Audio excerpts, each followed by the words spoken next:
Hello friends, welcome back to a series of lectures. This is the 28th lecture of this series of Indian Evidence Act.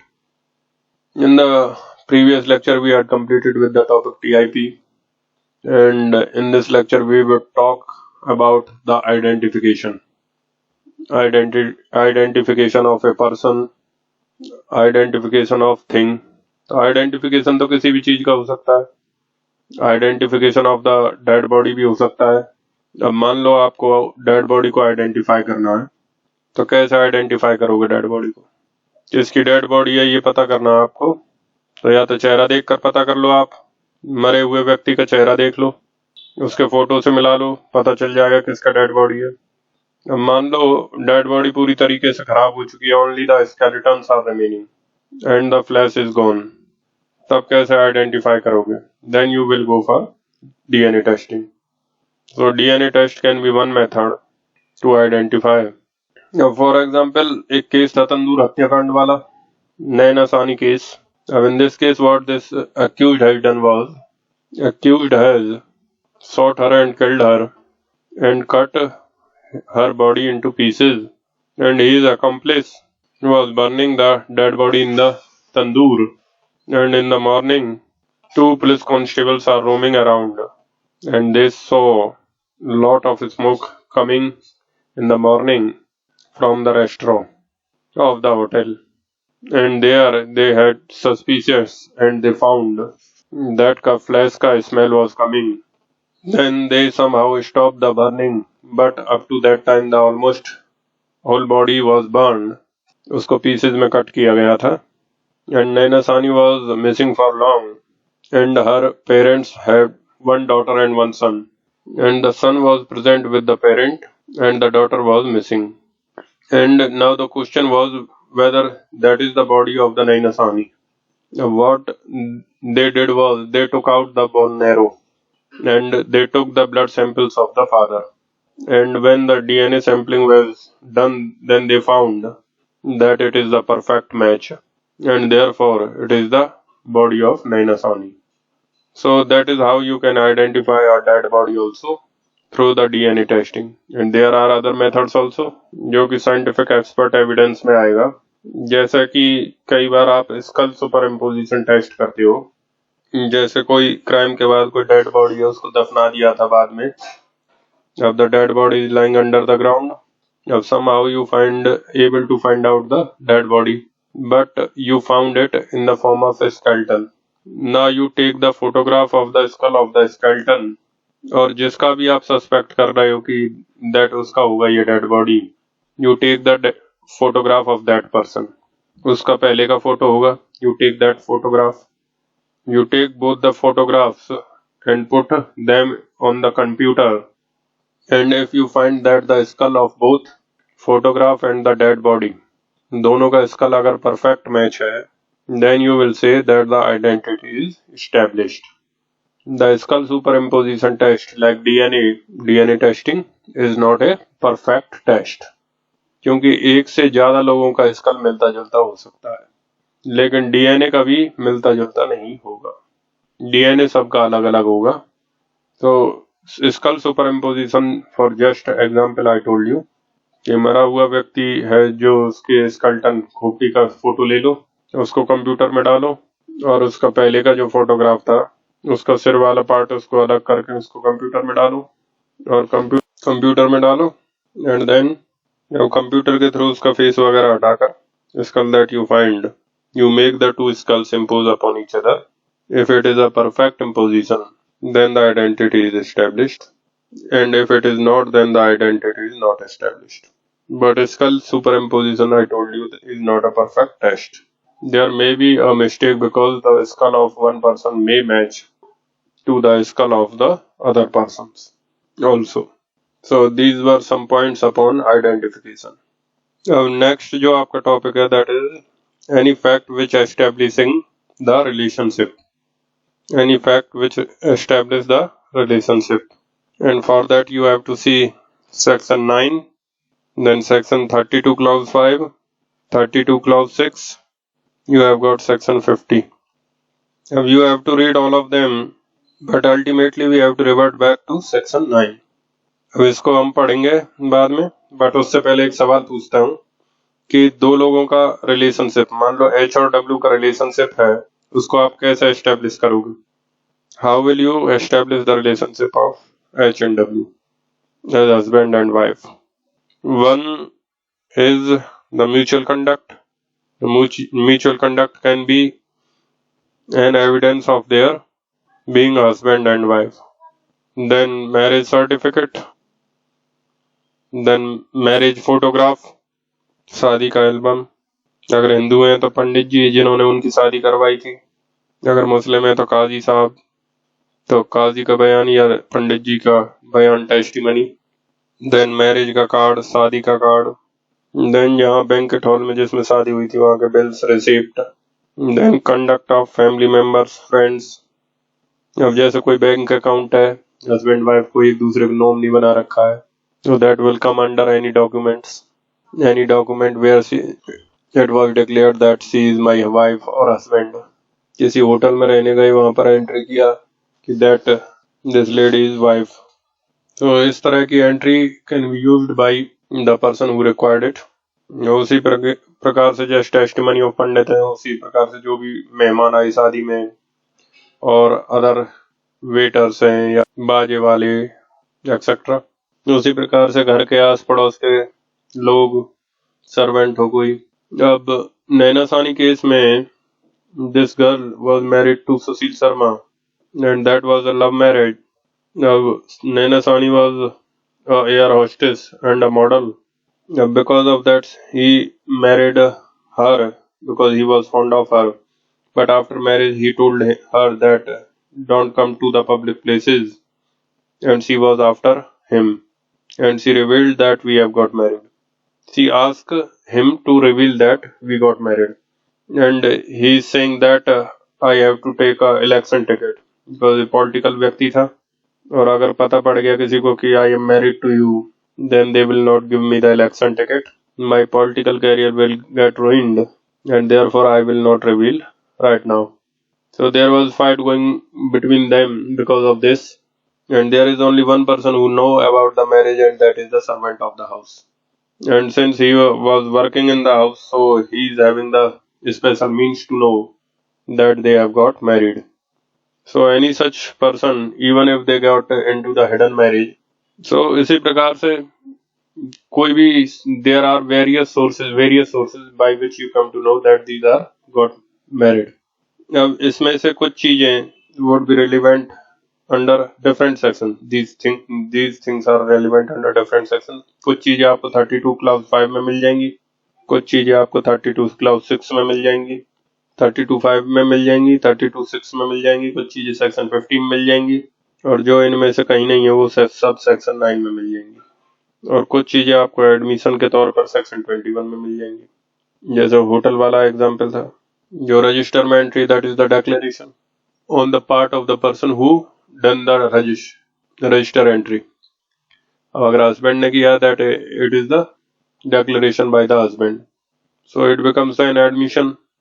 So this is something fall under section 50, 32 clause 6, or section 21, or section 32 clause 5. And if something which does not fall in either, then it will fall under section 9 as a residuary. And that is where section 9 says any fact which establishes the relationship is relevant. तो section 9 में relevant होगा या बाकी section से इनमें relevant होगा। सो किसी bank में नॉमिनी बनाना, कहीं रजिस्टर में डिक्लेयर करना, all these are the admissions in section 21। उसी प्रकार से बच्चे का अगर कहीं डिक्लेरेशन कर रहे हैं, that is also admissions in documents. अब ये हस्बैंड वाइफ का तो एग्जांपल देख लिया हमने, बच्चे का देखते हैं कि how will you establish the relationship between the father and children. पिता और बच्चों के बीच का रिलेशनशिप कैसे एस्टेब्लिश होगा? बर्थ सर्टिफिकेट से होगा, then school certificate, then DNA testing. अब डीएनए टेस्टिंग इतनी आसानी से हो नहीं सकता, पर मान लो DNA. Then what else? The admissions which is made by the father. Social media, Facebook वगैरह पर फोटो डालते हैं बच्चों के साथ, डिक्लेयर करते हैं उनको। Similarly the opinion of people, neighbours, relatives, all are having the opinion. So इसी प्रकार से इस रिलेशनशिप को प्रूव करने के लिए भी there are so many things. Admissions are there. Opinions of the persons by special means are always there.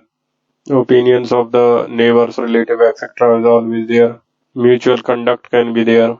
And similarly, documents, any other things. So many things are there, which includes even the DNA test. And that will fall under either 32 clause 5, either section 21, either 32 clause 6, or section 50. And if not anywhere here, then it will fall under section 9. So that is the context in which we are reading these sections. Now take out section 32 clause 5. First read the main clause, please. Statements, written or verbal, of relevant facts made by a person who is dead or who cannot be found, or who has become incapable of giving evidence, or whose attendance cannot be procured without an amount of delay or expense, which under the circumstance of the case appears to the court unreasonable, are themselves relevant facts in the following cases. Means, if the person is either dead, or he cannot be brought to the court, or he can be brought but with unreasonable delay, or he cannot be brought without unreasonable expenses. Of that person whom you are talking about, earlier when he was alive or present, then he had made a statement in the natural course of things, and that statement can be proved. Either he has made the statement in the written form or he has made the statement in the oral form, but he has made the statement. Now that person cannot be brought before the court, and these statements are relevant in either of these clauses. So can you prove that statement if the person cannot be brought to the court? Can you prove the statement when it is relevant to prove a fact? That is the issue. 32 clause 5 is talking about relationship. 32 clause 6 is also talking about relationship. 5 clause अगर आप देखो, it is saying when the statement relates to the existence of any relationship, when the statement relates to the existence of any relationship by blood, marriage or adoption, between persons as to whose relationship by blood, marriage or adoption the person making the statement had a special means of knowledge, and when the statement was made before the question in dispute was raised. तो यहाँ पर क्या कह रहे हैं, दो लोगों का अगर रिलेशनशिप है, जैसे फादर सन, फादर डॉटर एक्सेट्रा, और मैरिज हस्बैंड एंड वाइफ, अगर अडॉप्शन का है तो फादर चाइल्ड रिलेशनशिप, और अगर आपको ऐसा रिलेशनशिप प्रूव करना है, किसी व्यक्ति ने some person who had the special means to know that relationship, then that person had made the statement earlier before any such dispute has arisen. Dispute has arisen means what? Dispute arise होने के पहले, dispute before the dispute has arisen, मतलब dispute arise होने के पहले, in the natural course of events. Dispute arise होने के बाद करेगा अगर statement, then he may be biased. लेकिन अगर dispute arise नहीं हुआ तब अगर उसने statement किया है, then he was neutral. Dispute arise होने के पहले अगर statement किया, then he was neutral. And in that circumstance he made the statement. Then that statement can be proved in the court, even if that person cannot be brought into the court. Read it again. When the statement relates to the existence of any relationship by blood, marriage or adoption between persons as to whose relationship by blood, marriage or adoption the person making the statement had a special means of knowledge, and when the statement was made before the question in dispute was raised. जैसे वो नैना सानी के case में, मान लो उसका servant था, उसने मान लो किसी दुकानदार से बताया, the servant told after they got married and before there was dispute between them that my master has got married to this lady. That servant now cannot be found. Servant left there and later on he cannot be found, or maybe he is dead, or he is working with someone abroad. Foreign country में चला गया, Canada चला गया, उधर काम कर रहा है। अब उसको कनाडा से यहाँ लाना without expenses it is not possible. Canada से आने के लिए उसको वीजा चाहिएगा, may be time will be taken, और may be he is dead, whatever. अब servant can not be brought, but in the natural course of events he had made a statement that my master had married Naina Sani. मतलब the shopkeeper to whom the statement was made, that shopkeeper is brought to the court. He will brought to the court and he will give the evidence that the servant has said this to me, and that is where the relationship between the two can be proved. That is one evidence to prove the relationship. मतलब कोई भी ऐसा व्यक्ति जो कि natural course of events में आपका relationship जानने का उसके पास मीन्स है, वो अगर बयान दे देता कोर्ट में आकर, वो नहीं सॉरी उसने जिसको कहा था वो अगर बयान दे देता है कि उसने मुझको ऐसा कहा था, बेशक वो व्यक्ति जिसने उससे कहा था वो कोर्ट में नहीं आ सकता, मर गया है, what ever, so that statement will be relevant. So here what is relevant? The statement made by that person earlier. Now, clause 6.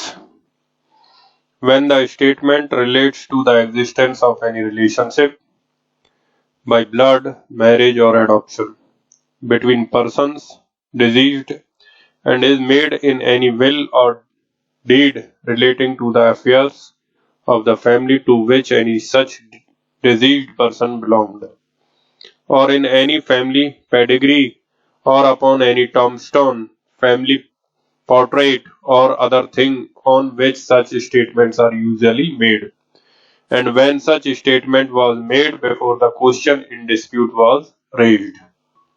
अब इसमें और फिफ्थ क्लाउज में क्या फर्क है? In the fifth clause, that is the statement made by a person in the oral or written, and here the statement you are talking about is not the statement made by a person as such. It is the statement written somewhere.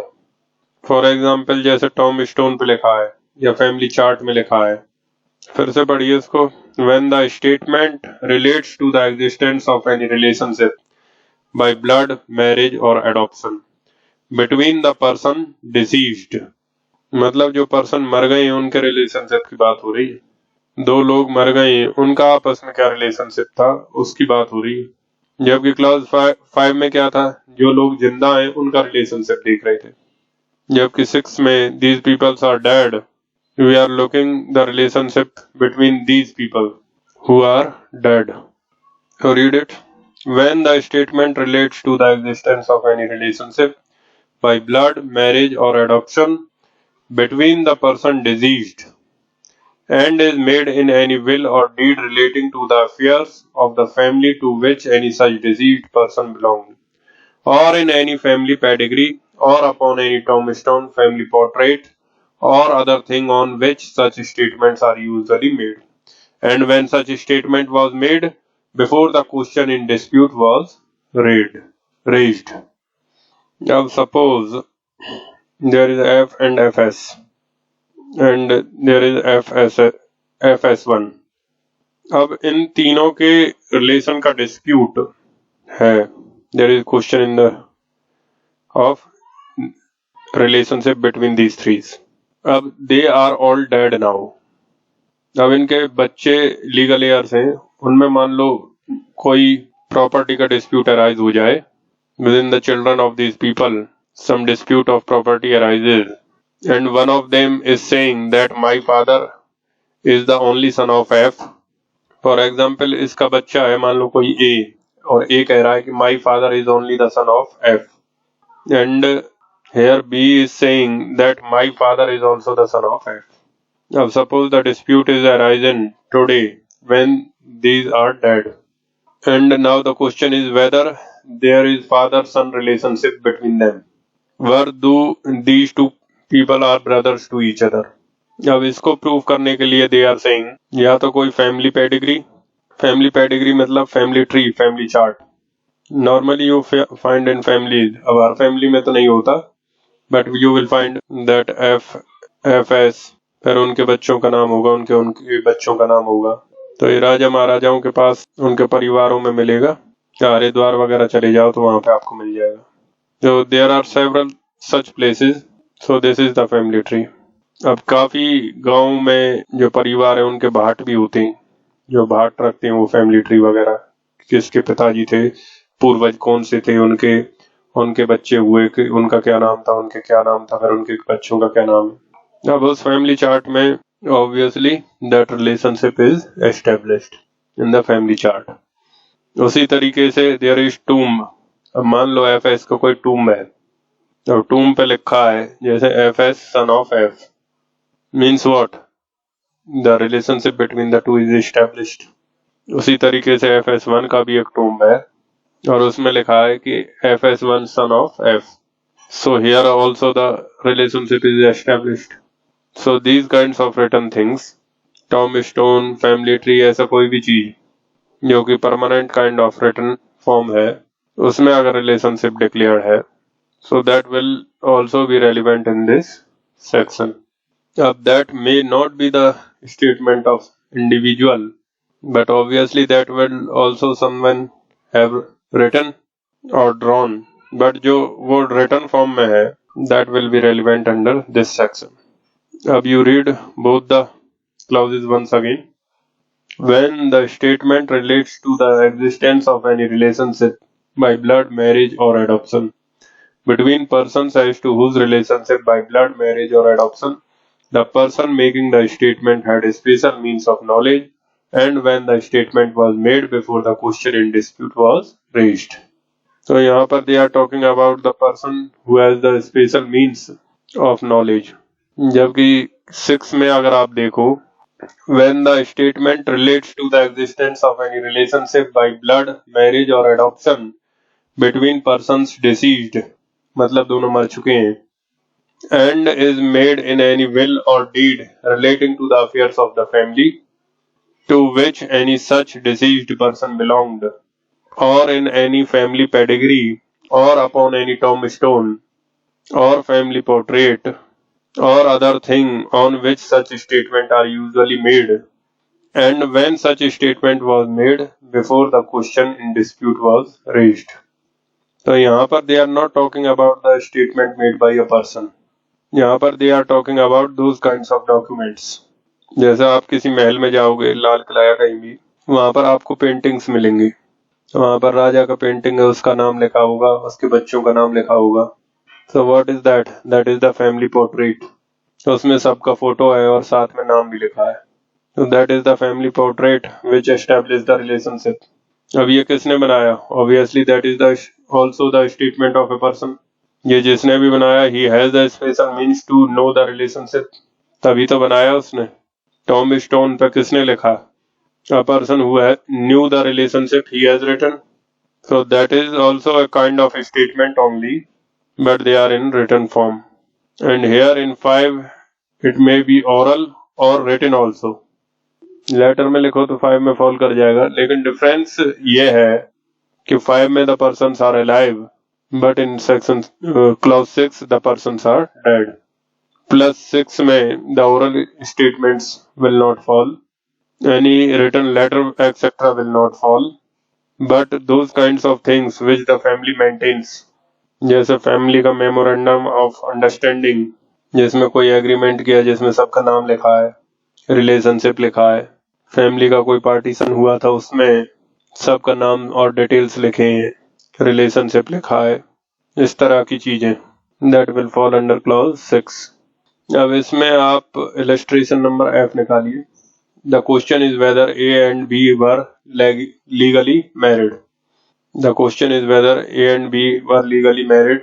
The statement of A diseased clergyman that he married them under such circumstances that the celebration would be a crime is relevant. Clergyman मतलब क्या? जिसने उनकी शादी करवाई थी। So they are talking of a Christian marriage maybe here, that a priest in a church has got A and B married, and this was a hidden marriage. May the family person opposed it, or so they got the hidden marriage.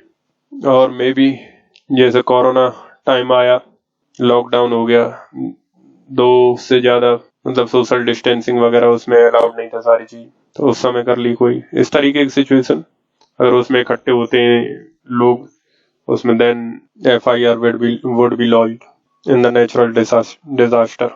So उस तरीके की कोई भी situation, अगर कोई वैसी personal situation है कि if it was revealed to the public, then the public will not allow them to marry, or if it is revealed to the government or administration, then they will not allow to gather the people, and action would be taken against them.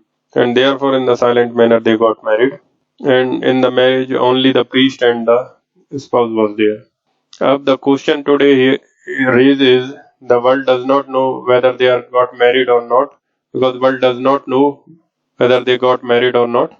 The question is today is whether they are lawfully married or not. The statement made by the priest to someone, a priest can always come to the court and give the direct evidence कि मैंने शादी करवाई थी, लेकिन वो इस clause में fall नहीं करेगा, इस सेक्शन के इस क्लाउज में फॉल नहीं करेगा। अब मान लो प्रीस्ट ने पहले किसी को स्टेटमेंट दिया था कि मैंने इनकी शादी करवाई थी, अब दैट स्टेटमेंट में be proved in the court. वो स्टेटमेंट अगर आप कोर्ट में प्रूव करो by presenting some evidence, by presenting some witness कि हाँ उसने मुझे कहा था, then that statement will be relevant in this clause, in this section. Now you see the illustration number K. The question is whether A, who is dead, was father of B. The question is whether A, who is dead, was father of B. A statement by A that B was his son is a relevant fact. So now who is A? A is the father of B. अब दोनों के बीच में relationship देखो, दोनों के बीच में father सन का relationship है, दोनों के बीच में फादर सन का रिलेशनशिप है, और ए ने स्टेटमेंट किया है, और ए के पास स्पेशल मीन्स है to know, A has the special means to know that B is my sun.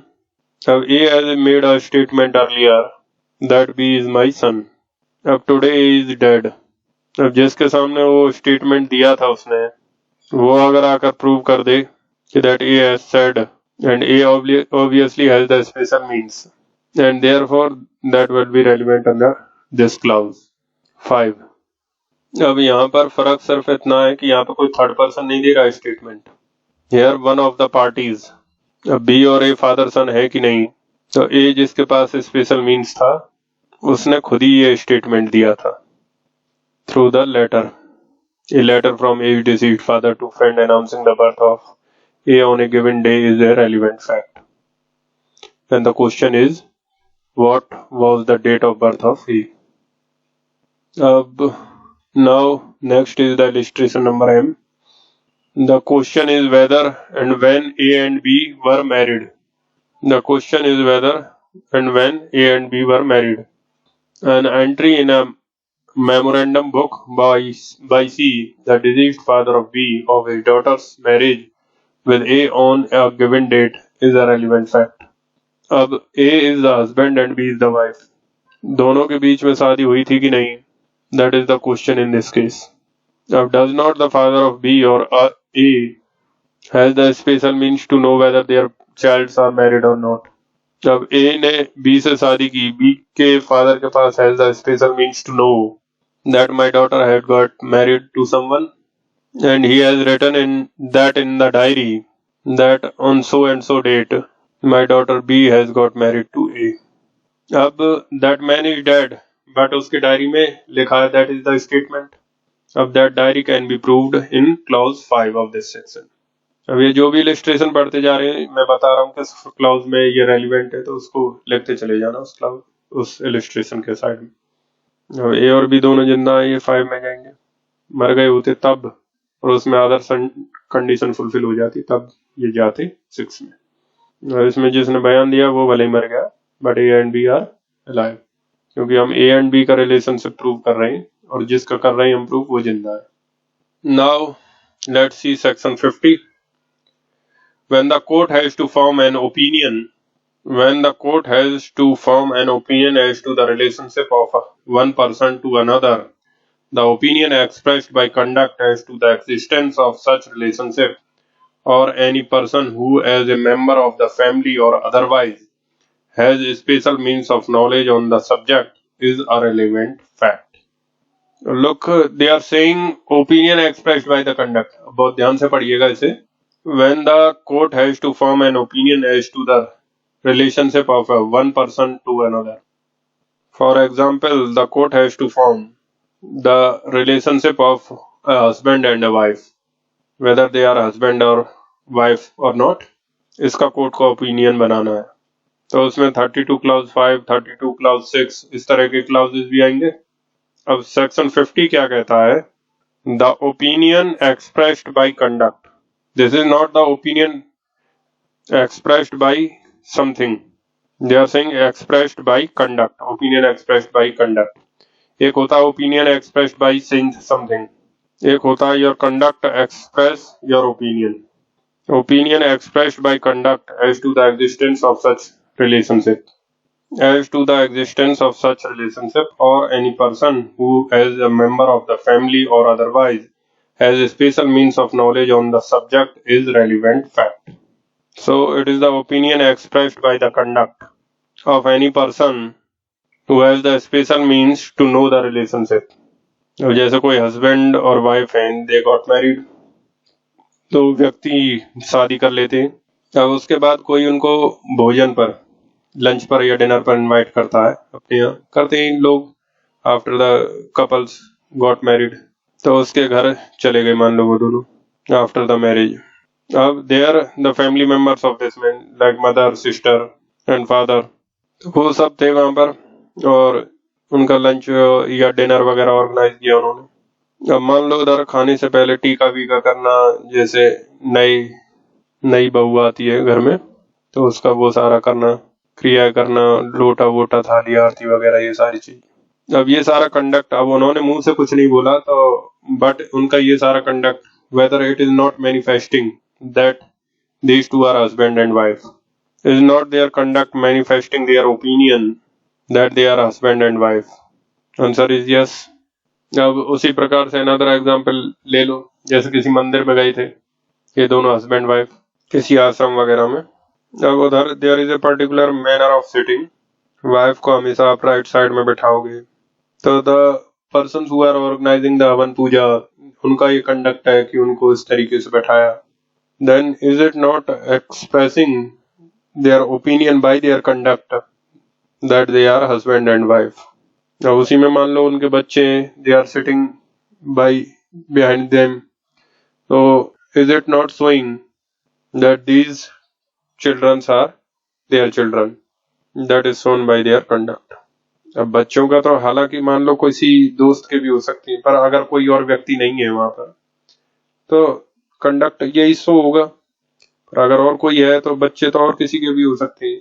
But husband wife की जो बाकी क्रियाएं हैं, that is shown by their conduct that they are husband and wife. Means overall conclusion is this, that कि किसी के भी relationship को लेकर जब आप कोई पर्टिकुलर बिहेवियर करते हैं, जैसे कोई शादी होके नई नई किसी के घर पे जाते हैं रिलेटिव्स के यहाँ, या फिर बुलाते हैं वो, तो उसको कुछ ना कुछ गिफ्ट करते हैं वो, चांदी के सिक्का, सिंदूर, ऑल दीज थिंग्स, कपड़े, तो इस तरीके की चीज जो गिफ्ट करते हैं. अब even though they are not expressing their opinion even in the words, but they are conducting in a particular manner, and the conduct is manifesting the fact that your opinion is these people are husband and wife, or these people are father and child, etc., etc. So what is relevant under section 50 is not opinion expressed in as many words, but relevant is your conduct. अब है तो relevant opinion ही, but opinion किस तरीके का, कैसे? Opinion expressed by conduct. अब अगर आप आगे देखें तो provided that such opinion shall not be sufficient to prove a marriage in proceedings under the Indian Divorce Act और in prosecutions under section 494, 495, 97, 98 of IPC. मतलब इतने ओपिनियन से मैरिज प्रूव नहीं हो जाएगा for these purposes. Only upon this much of opinion marriage will not be proved for the purpose of these sections given in the proviso. अब illustration देख लीजिए. The question is whether A and B were married. The question is whether A and B were married. The fact that they were usually received and treated by their friends as husband and wife is relevant. Again, here also the conduct of the friends, they are expressing their opinion. Now illustration B. The question is whether A was the legitimate son of B. The fact that A was always treated as such by the members of the family is relevant fact. Now here treated as such means what? The conduct of family members was such as express their opinion regarding the relationship. अब here conduct किसका? Conduct of whom? Conduct of not the persons in question. Conduct of not the persons who is in question, but conduct of the third person. Conduct of the third person. तो conduct आपस का conduct नहीं, conduct of the third person. जिनके बीच में dispute है, question arise हो रहा है, उनका conduct नहीं, conduct of the third person. So in section 50, it is not the conduct which is relevant, it is the opinion which is ultimately relevant, but that opinion has to manifest through some conduct. In 32 clause 5, the statement of person regarding the relationship and the person who made the statement has some special means to know the relationship, and he could be anyone, a family member or servant, but he has to have some special means to know the relationship, and he had made that statement before the controversy had arisen, and the person is dead or he cannot be found, or it would be delayed, etc. Then the statement can be proved, and the statement can be written somewhere, or the statement may have been made to some person. If it is made to some person, then the oral statement can be taken. And 32 clause 6 also with related to the statement only, but this is the statement made in the written form. For example, tombstone, or maybe a family pedigree, or maybe a will in the family, maybe in a family arrangement, a memorandum of understanding in the family in which the relationship has been mentioned. This is about whom? The person who is deceased. But the persons in the 32 clause 5 are alive. Now in 32 clause 5, the person who made the statement may be alive or dead also. But in 32 clause 6, it is to the person who are only dead. And then we will discuss now section 9. Now these are the three kinds of which are relevant in it. First one, in 50 it is opinion relevant. In 32 clause 5 it is a statement. In 32 clause 6 also statement, but it is only in written form. Now section 21 maybe there are admissions regarding the relationships is relevant. Any admissions.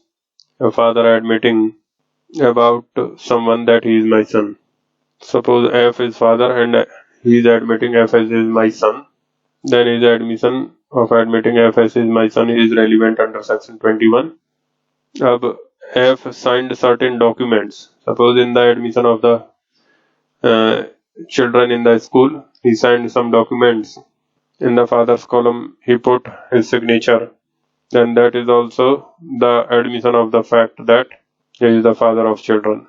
So either oral declaration or you signed a document, and if it is an admission of the fact of a relationship, then also it will be relevant in the section 21. Whatever remains apart from this section, it will be relevant under section 9. That is why we have discussed section 50, 32.5, 32.6, 21, because whatever remains from this, it will be relevant under section 9. One important thing here is the DNA testing. Now, if you want to know the relationship between a father and son, or a father and a daughter, or a mother and a child, then the DNA testing is one mean by which you prove a relationship. अब husband wife का DNA testing से proof नहीं हो सकता, but जो father child mother child का relationship that can be proved bye DNA testing. Then DNA testing also can be used for crime detection. For example, rape cases. In the rape cases, the DNA testing can be used to identify the rapist accused. So now we are going to discuss the topic is DNA, because there is always one question regarding the DNA test. इसमें दो तीन issues हैं. एक तो issue है 112 से related, that we will discuss it later on, and DNA testing will rebut the presumption of 112. उसको अभी डिस्कस नहीं करेंगे, उसको बाद में करेंगे after this topic. First of all we would discuss can a person be compelled to give samples for DNA testing. That is the main topic we are discussing. Question लिख लो आप, can a person be compelled to give samples for DNA testing. अब इसमें what you have to appreciate is that there are certain rights we have to talk about. पहले इसको हम generally discuss करेंगे, उसके बाद केसेस लिखेंगे इस पर. First of all, we have to understand the topic carefully. अब you see, DNA टेस्ट के लिए आपको सैंपल किस चीज का लेना पड़ेगा. For DNA test you have to give samples of blood, maybe skin sample, nails का sample, hair का sample. These kind of samples you have to give for DNA testing. So the issue is that suppose me, can I be compelled to give samples for blood sample, etc. for DNA providing, because I can always say that it is my right to privacy. I can always raise the objection that it is my right to privacy and it is part of my fundamental rights under Article 21 under life and personal liberty. And I can also say that under Article 20 clause 3 you cannot compel me to give self-incriminating evidences. लेकिन ये जो defence है 20 clause 3 का, ये sustain नहीं करेगा. तो 20 clause 3 का डिफेंस मेरा सस्टेन नहीं करेगा. क्यों सस्टेन नहीं करेगा? ये आप जब कॉन्स्टिट्यूशन पढ़ोगे तब आप देखोगे कि जो आपके पर्सनल नॉलेज, जो पर्सनल इंफॉर्मेशन है, वो आपसे नहीं ले सकते 20 क्लाउज 3 में. लेकिन अगर आपका fingerprint, thumb impression, hand writing specimen, blood sample, ये सब लेना है, then 20 clause 3 cannot be applicable. 20 clause 3 के होते हुए भी ये सारी चीज लिए जा सकती हैं. आप इसका डिफेंस नहीं ले सकते, इसके ऊपर ऑब्जेक्शन रेज नहीं कर सकते under the protection of 20 clause 3. इसमें कॉन्स्टिट्यूशन में पढ़ेंगे, इसमें एक केस है खाटी कालू ओगड़, जिसमें सुप्रीम कोर्ट का केस है, in which it was clearly held that 20 clause 3 restricts the obtainment of the information upon personal knowledge and it does not restrict the obtainment of some material or physical things. Blood sample etc. पर 20 clause 3 का restriction नहीं लगेगा, but one restriction can always apply, that is right to life and personal liberty under Article 21. In that you have right to privacy. So this is something which can apply, and a person may refuse to give samples on the ground that I have the right to privacy, and therefore you cannot compel to take anything which is personal to me, or to give anything which is personal to me. My hair, my nails, my skin, my blood, that is personal to me, and you cannot obtain that under compulsion from me. So that kind of restriction cannot be always be put upon the compulsion to give the DNA testing. So write down, regarding the compulsion to give samples for DNA testing, two objections has been raised. Number 1, Article 20 clause 3. However, Article 20 clause 3 will not apply in such cases, as it has been held clearly in State of Bombay versus Khati Kalu Ogad 1961 Supreme Court, that the restriction of Article 20 clause 3 applies only upon obtainment of information based upon personal knowledge of the accused and not upon the material which can be otherwise physically obtained. The obtainment of blood samples, fingerprint and writing specimen, etc. will not be hit by Article 20 clause 3. So this case is very clear about. Basically the point is that you also conduct the DNA testing for some reasons. You want my samples for DNA testing. So can I object of giving the samples? So if I try under 20 clause 3, so I am not having the ground available because Article 20 clause 3 not talks about obtainment of material evidence, which is material. It talks about the information makes upon my personal knowledge that you cannot compel me to get. But these specimens you can always collect under Article 20 clause 3. Then the other point is, second point is right to privacy under Article 21. So write down. Right to privacy is a fundamental right under Article 21 as a part of life and personal liberty. It is under right to privacy that an individual has a right to deny the giving of samples, which are private to him and body.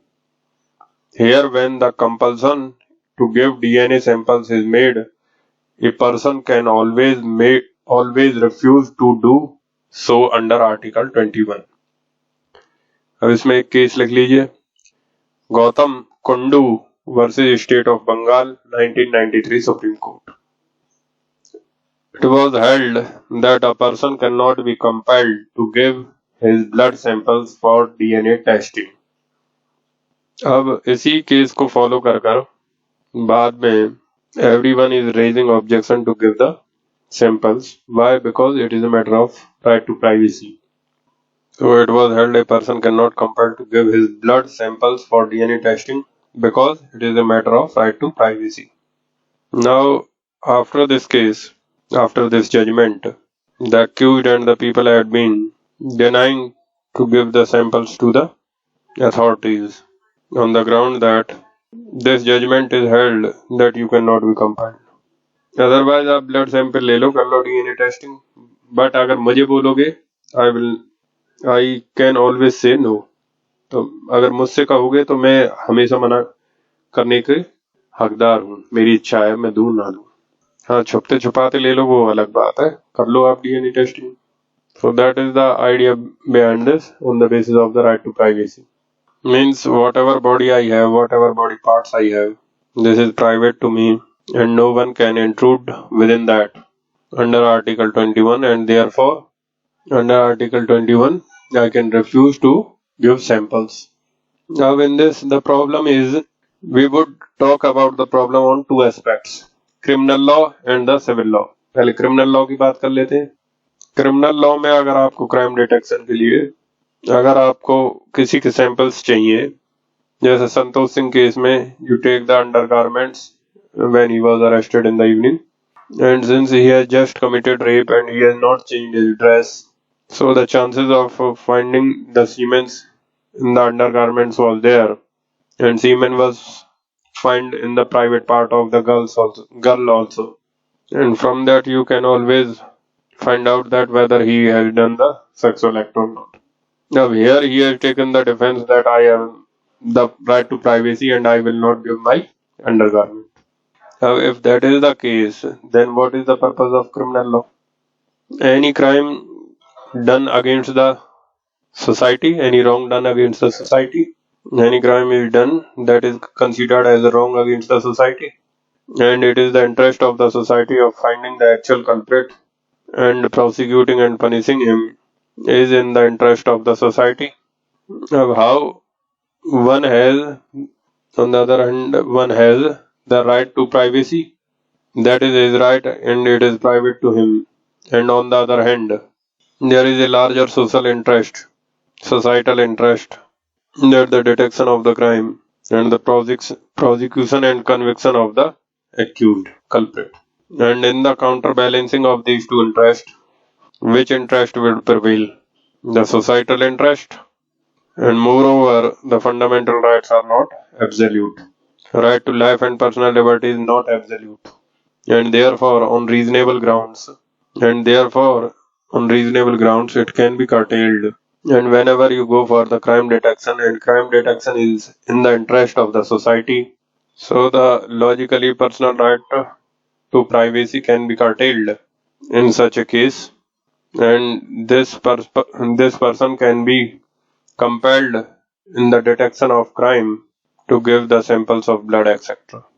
So this is in the criminal matters. आपके right to privacy के होने के बाद भी as a matter of routine आपको compel किया जा सकता है. अब इसमें ऑब्वियसली कोर्ट परमिशन देगा. With the permission of the court you can be compelled to give the samples for DNA testing because societal interest is paramount and your individual interest has to be curtailed to that extent. So write upon it. In criminal matters, the societal interest in detecting the crime, prosecuting and punishing. In criminal matter, the societal interest in detecting the crime, prosecuting and punishing the real culprit is of prime importance. And therefore, the right to privacy, which is an individual's not absolute right, can be curtailed for the purpose of larger societal interest in crime detection. And therefore, the court can always order the accused to give the samples for DNA testing. So this is about the criminal matters. अब अगर हम civil matters में बात करें, civil law में civil matters में बात करें, तो सिविल मैटर्स में डीएनए सैंपलिंग की जरूरत कब पड़ेगी? In the civil matters, when will you require the samples of DNA? It will required in the matters of paternity. जो पैटर्निटी के केसेस होंगे उसमें आपको जरूरत पड़ेगी. Now suppose there is a father F and he is denying that FS is my son. F कह रहा है कि FS is not my son and therefore I will not give him the maintenance. अब FS files a suit claiming the declaration of paternity under the section 34 of the Special Relief Act. He files a suit for declaration of paternity. That is, please declare that I am legitimate son of F. Now in this suit, you see that paternity can be declared by so many methods. There can be an acknowledgement made by father earlier. There can be any birth certificate. There can be any conduct of the people which express their opinion. There can be opinion of a person who is dead statement, section 32 clause 5, etc. There can be so many methods, admissions made by earlier. There are so many sources by which the paternity can be proved. But suppose if you do not have any such evidence to prove the paternity, now FS applies to the court for DNA testing. FS ने court में apply किया for DNA testing.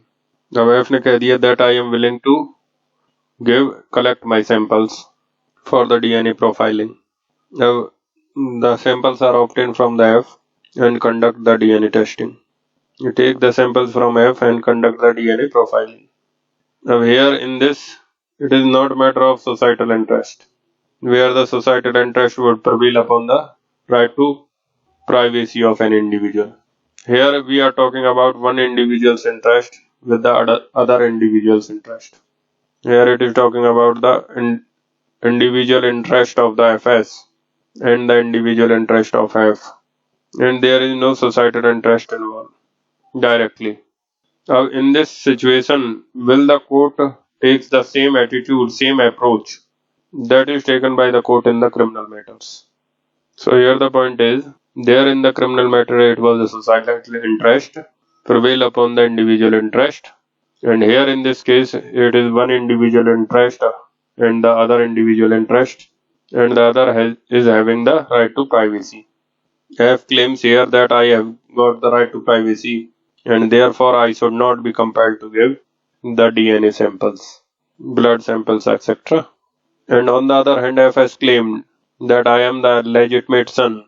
You can conduct the DNA test because there is no other means by which can I prove, and therefore you please conduct the DNA test.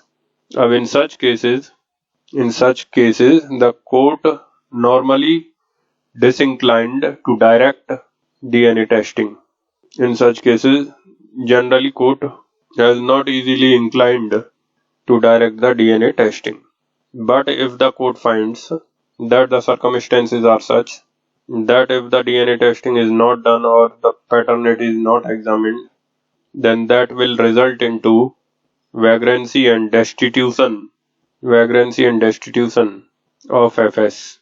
मतलब FS का कोई सहारा नहीं रह जाएगा. FS will be rendered homeless. He will not have anyone to rely upon, and that will result into a major suffering. That will result into a major hardship to FS.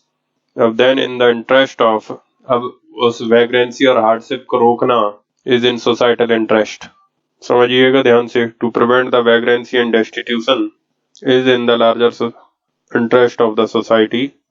And if the court finds that the conduct, the attitude of F, the relationship between them, the circumstances, all that suggest that if FS is allowed to refuse maintenance, then that will result into destitution and vagrancy and will do the hardship suffered by him. Then in that case, the court, in order to find that actually F is father of FS or not, legitimate father or not, the court can direct the DNA testing. And to that extent, the right to privacy can be curtailed. But in civil matters, the court will not give orders of DNA testing as a matter of routine. It will do so only when where a peculiar circumstance where the extreme hardship is suffered by the plaintiff or the applicant, and it will result into vagrancy and destitution. So, in the larger societal interest of preventing the destitution and vagrancy, the court will decree to order the DNA testing in this case and may direct F to give the samples. But while directing it to give the samples, the court has to keep the dignity of F also. It is not that you require F to go to the lab to give the samples. Maybe the court direct the lab people to go to some private place where F will give the samples, but when he will give the samples, FS also will be present. Reason being कि वो किसी और का भी तो sample ले सकते हैं. So there has to be an interest of justice, and therefore in the presence of FS, it may be required to collect the samples. तो उसमें जैसे एनडी तिवारी केस था and all. अब ये सब बताया जो that was held in a judgment that was held in the case of Bhavani प्रसाद जिन्ना. उसको लिखेंगे अभी हम. So write down. In civil matters, since it is the matter of individual interest versus individual interest, the court normally will be disinclined to order the DNA testing and will expect from the plaintiff to prove the relationship by some other evidences. But if other evidences are lacking, that is, there are no other evidences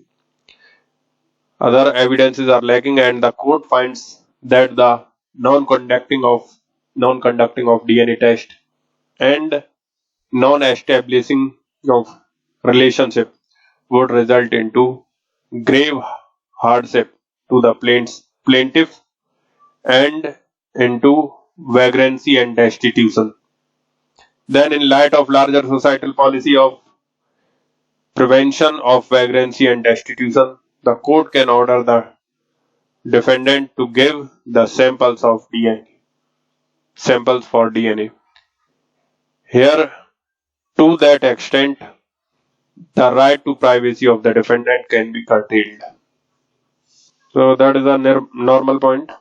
अगर criminal matter है, court as a matter of routine, ज़्यादा सोचने की जरूरत नहीं. Crime detection is a societal policy. Court directly as a matter of routine order कर सकता है DNA sample देने के लिए. But in civil matters में, since there are two parties and individual interests are clashing, so the societal interest is directly not involved, the court will reluctant in granting the order of DNA sampling. But if the court finds that is circumstantial, and in the circumstances, if the court finds that if the test is not conduct DNA testing, then the child will be remain fatherless. That will amount to the bastardization of the child. Then in that case, the larger societal policy is not to leave the vagrant and destitutes, not to allow the vagrancy and destitution or the bastardization of the child. तो कहते हैं ना दूध का दूध और पानी का पानी. So in order to make things clear, the court can go for the DNA testing, and that will only if the court is totally satisfied that it will do the hardship to the plaintiff.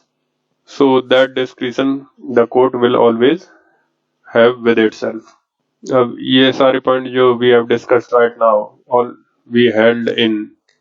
अब उससे पहले उससे पुरानी जो judgements है उसको लिख लो, फिर उस केस को लिखेंगे. तो पहला केस था वो तो गौतम कुंडू हमने देख लिया. अब उसके बाद के केसेस लिखो आप. First is Banarasi Das versus Tiku Datta 2003 supreme court. Then Amarjeet Kaur versus Harbhajan Singh 2003 supreme court. Then Sharda versus Dharampal 2003 supreme court. So these were three initial cases. Write down in this. It was held that the DNA test is a matter of discretion of the courts, and in proper cases, the court can order the compulsory obtainment of samples for DNA testing. I'll write down the name of the main case that was after these, from which we have write down all the points above.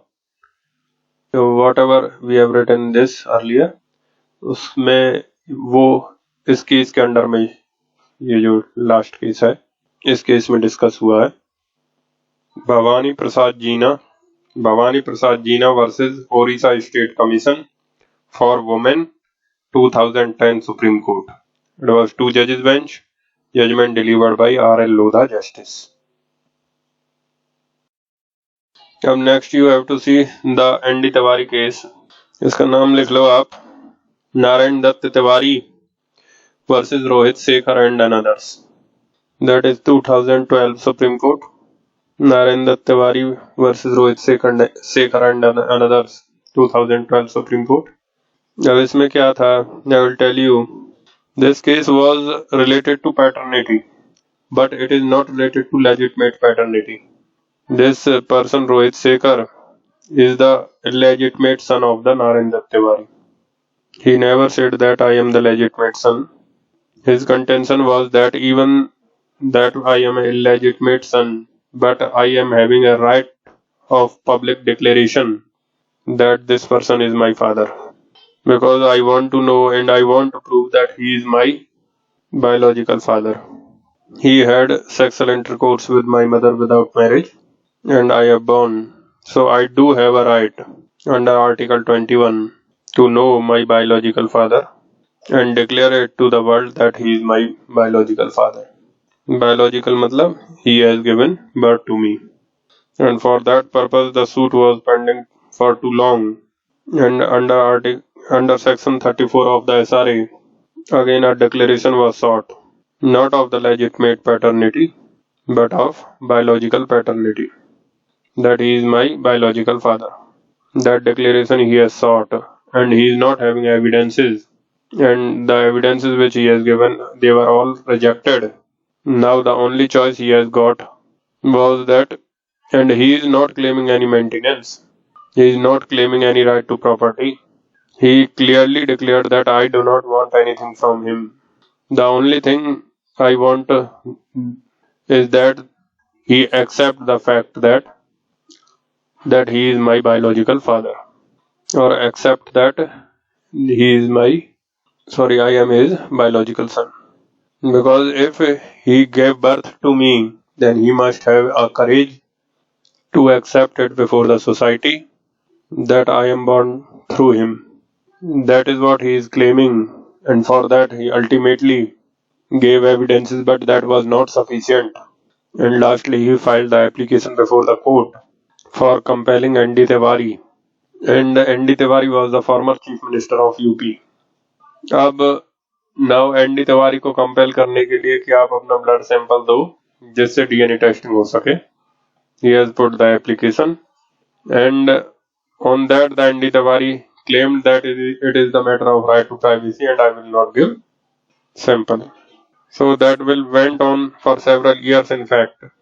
And Supreme Court में जाकर finally order pass हुआ, and order was that he is bound to give the DNA sample because it is a matter of right under Article 21 of Rohit Sekar to know as to who is his biological father. And the surrounding evidences suggest that N.D. Tiwari is the biological father, but in order to establish that fact with certainty and forever, the DNA test is must. But at the same time, the court also held that looking at the age of the N.D. Tiwari, looking his age and reputation and all, I think he was about 80 plus at that time. So looking all that, he is not required to go to lab. So he is not required to go to the lab. Rather, the samples will obtain from his residence. The lab people go and collect the samples. But in order to maintain the trustworthiness of that, it was also held that the Rohit Sekar and his mother should be present at the time when the blood samples are collected. So that is what was held. It was held on the basis of CPC also, that under Order 18 Rule 16, the court has the power to collect the evidences even before the formal trial. And under Section 151 of the CPC, the court has the inherent power to order the medical examination. So on that basis, the samples were collected, and I think it was proved that he is the biological father. अब लिखिए इसमें that in this case,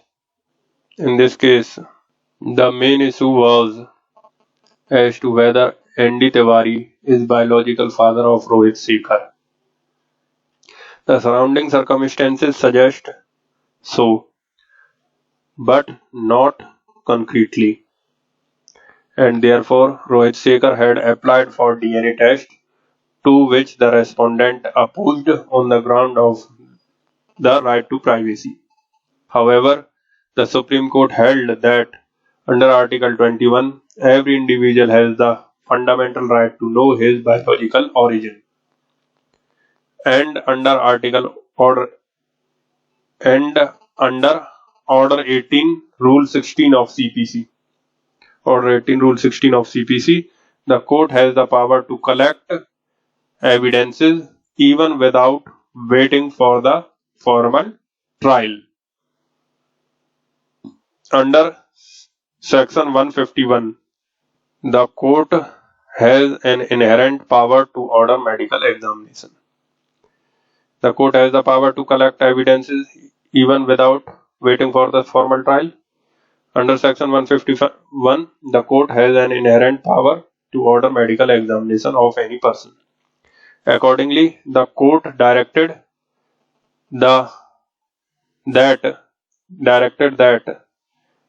N.D. Tiwari must give samples for DNA testing. But the word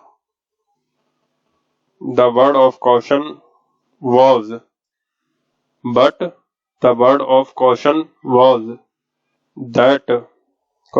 that his dignity must be respected, and therefore the samples shall be collected from him.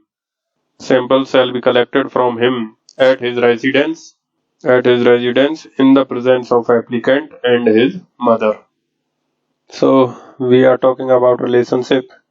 अब section 9 में relationship prove करने का एक तरीका तो था DNA, and that we had seen. और DNA testing हम कब कर सकते हैं, सिविल में या क्रिमिनल में, that we have seen, and this topic is over. Now you see that one more example I am giving to you, because now I have to shift you upon section 112, and before getting into that, one more example I am telling you. So suppose H and W got married on this date, and a child is born to W during the continuation of the marriage. H and W की शादी यहाँ पर हुई, and the child HS is born during the continuation of the marriage. Suppose here HS was born, or second condition is maybe the marriage was dissolved, maybe by divorce or death of H, and the child was born within 280 days of the dissolution of the marriage. अब pregnancy का period कितना होता है? 9 months and 10 days. 9 into 3 is 270 plus 10 that is 280. तो 9 महीना 10 दिन मतलब 280 दिन. तो या तो बच्चा शादी के दौरान डिलीवर हुआ और या फिर शादी अगर डिसॉल्व हो गई तो 280 दिन के अंदर पैदा हुआ. अब now you tell me that is this not a fact that suggest that this child must be a child of H. Then, therefore, will not this fact will be relevant under section 9. अब ये बात आप ध्यान रखना अगर आपने पहले से पढ़ा है अपने आप. So section 112 relates to proof and presumptions. 112 अपने आप में relevant fact create नहीं कर रहा.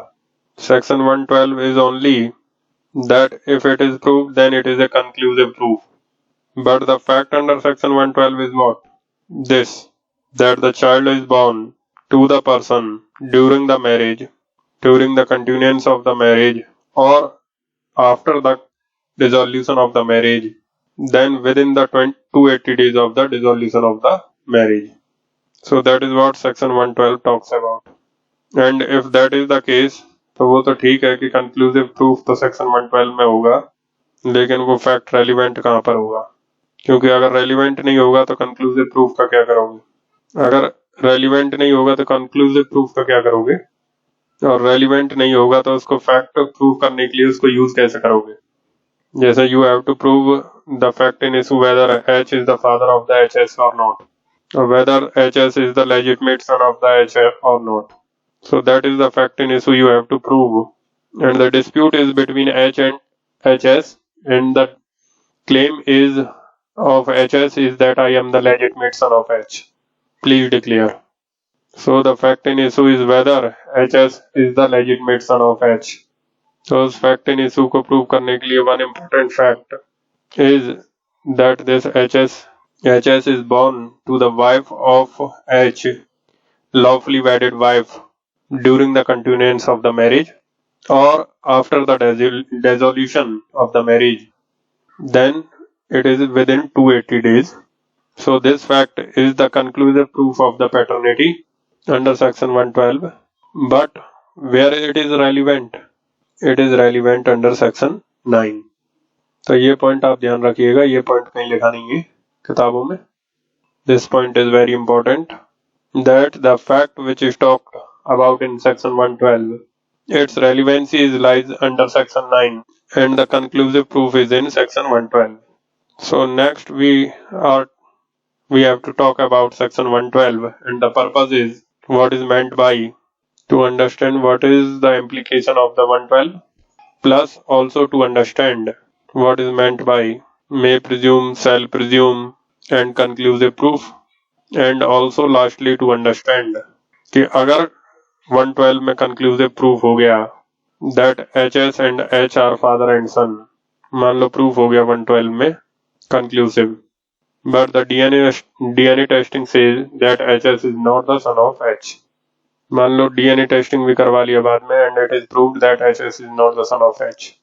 Then which will prevail? The general rule in this is that the law will prevail over the fact, and section 112 is the law and DNA test is a fact, and therefore the general rule has been that the 112 का conclusive presumption will prevail upon DNA testing. तो ये तो general rule है. But recently there is a judgment Nandlal Vasudev Badwaik, उसमें Supreme Court ने कहा है that DNA testing will prevail upon 112 का प्रिजम्पशन. सो लेटेस्ट लॉ जो है ये है that DNA testing will prevail upon 112 का प्रिजम्पशन. तो लेटेस्ट लॉ है जो ये है that DNA test will prevail. ये 2014 का जजमेंट है 2014 का. So now the law has been changed by the Supreme Court but after this judgement the law has change. अब तक तो 112 प्रिवेल करता था, but not now. So that's it for this lecture. Thank you for watching lecture, and in the next lecture we will continue with section 112.